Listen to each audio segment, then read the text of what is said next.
Hi guys, and welcome to another beer review. Today we've got something that I'm actually really quite excited about because I've been wanting to try one of these beers for quite a long time actually, and I was in a new sort of recently opened bottle shop back near where I live called the Northern Beer Temple, and I just thought I'd scope it out. And really great shop. If you're ever in the Wigan area or the northwest area, then definitely stop by, because great range of stuff, great prices, and the guy who runs it, really nice guy. Ended up talking to him for ages and his name escapes me, so apologies about that.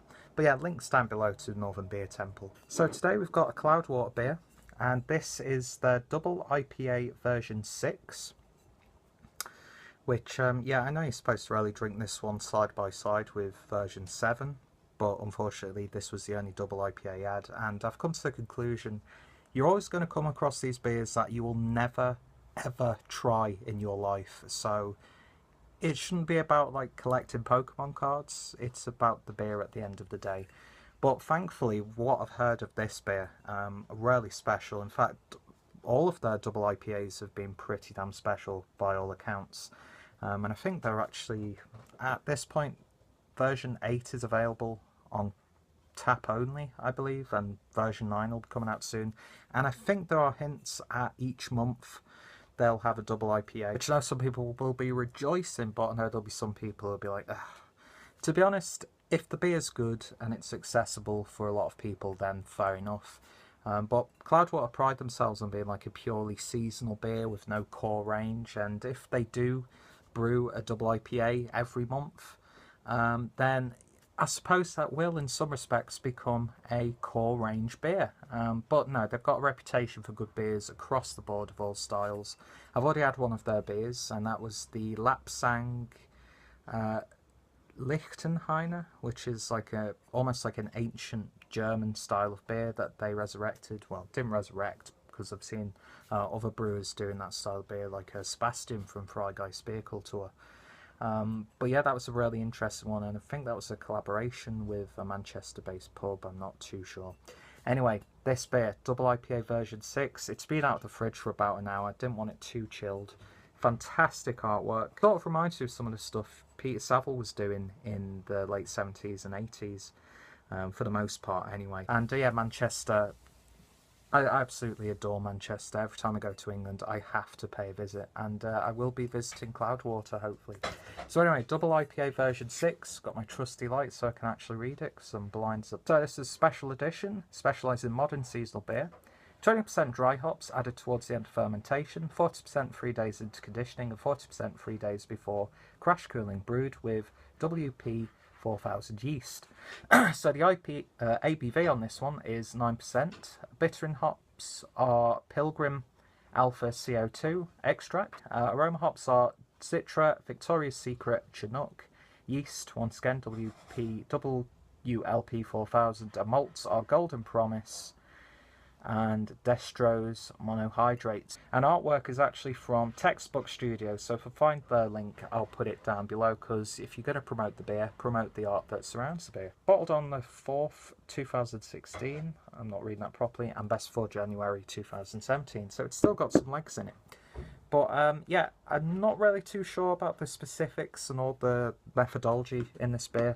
You'll see a lot of like double version 6 versus version 7 videos. I'll put links down below to the guys who I'm subscribed to that have done those videos, and they'll give you a little bit more information, well, a lot more information about the actual technical aspects of the beer, because it is really damn intriguing. And it's like that point, winemaking has this like level of like elegance and sophistication, but when you really think about it, there's a lot more that goes into brewing, and there's a lot more experimentation, and I think we should make a point of that whenever we can. So yeah, links will be down below, more about this beer. Anyway, let's open it. Oh, it smells nice on the neck, really nice and hoppy. So I won't pour it all in at once so I can get a good sniff of it. In terms of colour, that is a really nice sort of like pale lemony orange colour, maybe. Looks a little bit darker because it's you know, not the best lighting. It doesn't matter where I record my beer reviews, whether it's in England or here in Germany, I just can't get good lighting. I'll probably have to start doing outside beer reviews, but yeah, that won't happen. It looks like it's got this like lemony sort of vibe to it. I'm sure I've seen a few bits and bobs. It's got nice amounts of steady carbonation there. And in terms of a head, it's got about one finger's worth of slightly off-white head. But yeah, it looks like a nice cloudy IPA so far. Let's give it a sniff. You can smell it from here. Yeah, you get these really nice fruity, juicy hops in there. Not like sugary sweet, not really like a vibrant sweetness, more like a dense, like natural fruit juice sort of sweetness. I'm getting a little bit of like a peppery sort of vibe as well. Maybe that's coming from that yeast. Sherbet lemons. A little bit of grapefruit. This, I don't know, it's got this sort of like Belgian spicy note right in the background, which complements the rest of that sweetness really nicely. Smells lovely, and you know, this isn't exactly the freshest of bottles, but it's so vibrant, and yeah, smells good. Let's give it a taste. Cheers.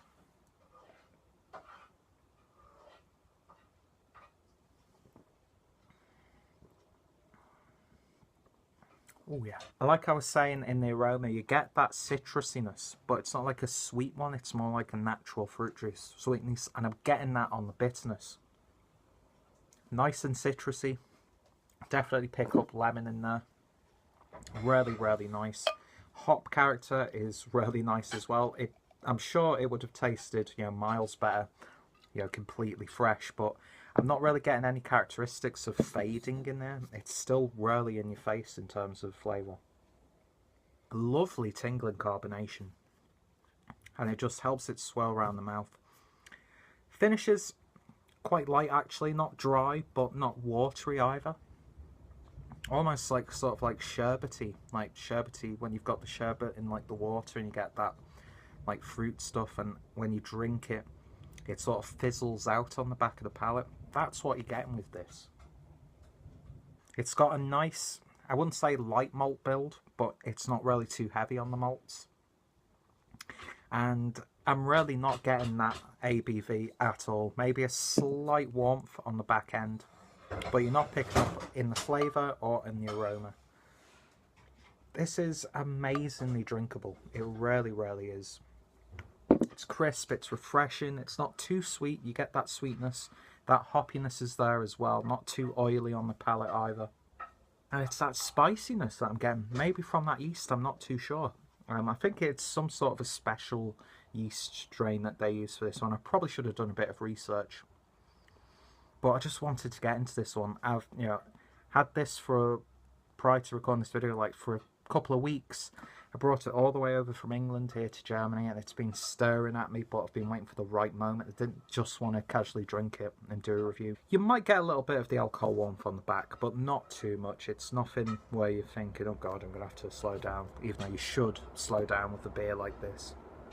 Love how tingly it is. It's not got that sourness, but it's got like a tingly thing like you get from like a sour sweet, that sort of thing. And then yeah, it's got a very slight earthiness actually on the back end, like leafy, like herby, that sort of thing, like coriander or something along those lines. Maybe a hint of sage, I'm not too sure. But yeah, that's a lovely drink, and as you can see, I've pretty much nearly finished it already. I would have loved to have done a side-by-side early in the year of these two beers. But, you know, I'm just thankful that I could still get my hands on it, even though I think some shops still have, like, version 4, which I heard a lot of people saying a lot of good things of. But it's one of those things, if I'm ever out and about and I come across a bottle, I'm going to pick it up. I'm not going to be too upset that I don't get to try a specific one. But, yeah, that's a wonderful, wonderful little beer, and definitely worth of the hype that it's getting. And Cloudwater themselves, that's 2 beers I've had from them. Beautiful stuff, and yeah, if you've not tried it and you come across it, definitely give it a go. It's worth that couple of quid. Well, I think I paid about, was it 3 or 4 quid for that? And I don't feel too begrudged paying that. It was like a once in a life, when am I going to try that beer again sort of thing. I think I was very lucky in picking this one up, and yeah, very thankful that I got to try it and do a review for you guys. So I can't really fault it at all. I can't compare it to some of the other double IPAs. So to me, anyway, for my palate and my tastes, that's a perfect 10. I've got no negative aspects at all about this beer. And yeah, it just kills me that I couldn't try this with version 7 as well. But you know what? I might be able to try one of their double IPAs in the future, and I look forward to that. But you know what, I'm looking forward to trying any Cloudwater beer. So if you've tried this one, let me know your thoughts, opinions. How did it rate compared to version 7? Like I said, if you want to check out a bit more in depth into the actual process of this beer, then I'm sure Cloudwater did a blog. You can find a lot of their recipes online, and you know what, they're actually one of the few breweries that not only puts like ingredients and recipes on the back, but also bottled on and best before dates. So yeah, they're doing a great job, and I look forward to trying many more Cloudwater beers in the future. Thank you guys for watching, and I hope you'll join me in the next beer review. Cheers guys.